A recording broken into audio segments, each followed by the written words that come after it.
Pour compléter et mieux comprendre encore les deux messages précédents, lisons encore un petit texte dans le Likutei Etzot de Rabbi Nachman qui va, d'une certaine manière, conclure tout ce que nous venons d'exprimer. Tout celui qui véritablement veut se connecter au maître du monde et donner un sens à sa vie, c'est-à-dire justifier la raison de sa création, pourquoi le maître du monde m'a créé, qu'est-ce qu'il attend de moi, qu'est-ce que je dois réaliser. Il y a une condition fondamentale pour que l'homme puisse réellement se connecter au maître du monde et réaliser ce pourquoi il a été créé. Quelle est cette condition? Il doit se convaincre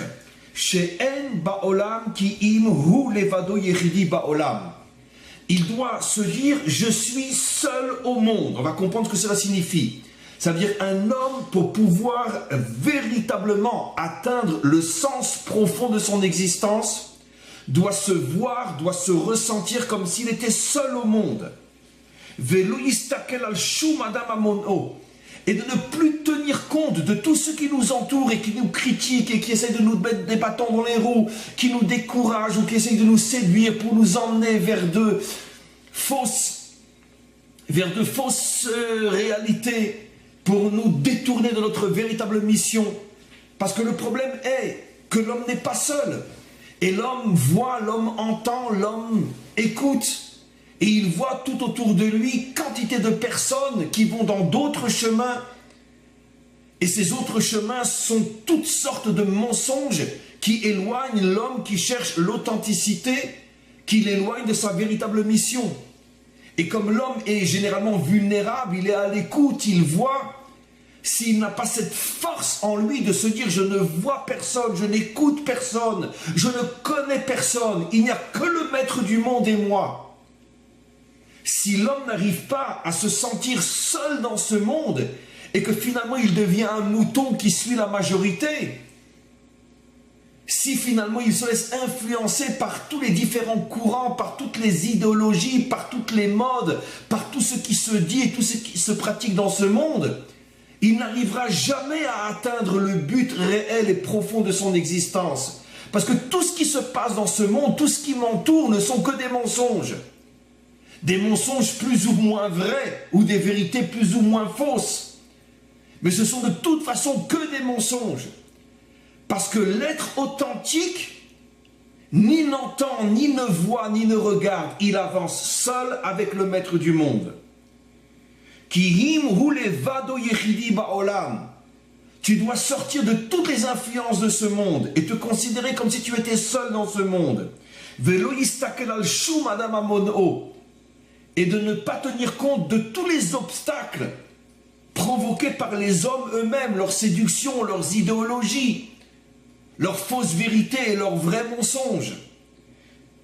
Et donc quoi? Et de même faire très attention de ne pas ni entendre ni ressentir les critiques qu'énormément de personnes vont émettre à ton égard, parce que les hommes n'aiment pas ceux qui sont solitaires, ceux qui sont marginaux, ceux qui refusent d'adhérer à quoi que ce soit et à qui que ce soit. Ces hommes-là sont tout de suite critiqués, sont poursuivis. Et c'est très dur d'être un homme seul qui n'avance qu'avec le maître du monde. Alors si tu écoutes, si tu vois, si tu es sensible aux critiques, tu ne tiendras pas. Parce que la majorité des hommes font tout pour empêcher les solitaires d'avancer vers la vérité. Tu dois absolument fermer tes yeux, fermer tes oreilles, fermer ton cœur, comme si tu étais seul dans ce monde. Comme il est dit au sujet d'Abraham, le premier père fondateur d'Israël et le premier qui nous a enseigné ce message.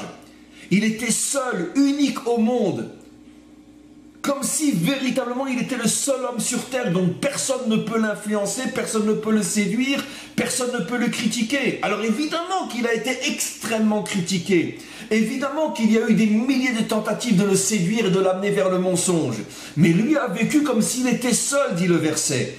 Echad Aya Avraham, Ki Ilu Yechidi Baolam. Voici la clé, peut-être la plus difficile, mais la plus authentique pour réussir sa vie. Je ne suis pas un mouton, je ne fais pas partie d'un groupe, je ne fais pas partie d'un mouvement, je ne fais partie de rien. Je n'ai que le maître du monde, un point c'est tout, je n'ai que lui. Et quand un homme prend sur lui de n'avoir que le maître du monde, à ce moment-là, le maître du monde lui dévoile le sens profond de sa vie, de son existence, et il arrive à réaliser des choses que personne d'autre ne peut et n'est capable de réaliser.